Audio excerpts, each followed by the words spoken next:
आज बनैबा ठेचा जतपे बनै बादाम कंचा लंका और रसुण कम इनग्रेडिएंट्स से ही बनैबो और खाइबा भी सेमती हेल्दी और ता सहित टेस्टी भी। तो तेल गरम हो गला और तेल रे पके देबा कुसुम बे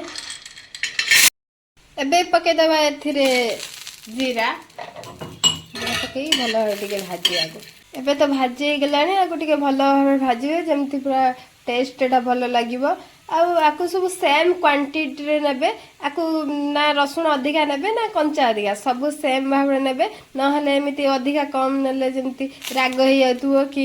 बादाम अधिका लागतो सेमिति नेबे नि सब सेम भाव रे नेबे टेस्ट टा टिके सेम लागिबो जेमति धनिया पत्र आ स्वाद अनुसार अल्प लुण ये भल भाव टिके छेची दबा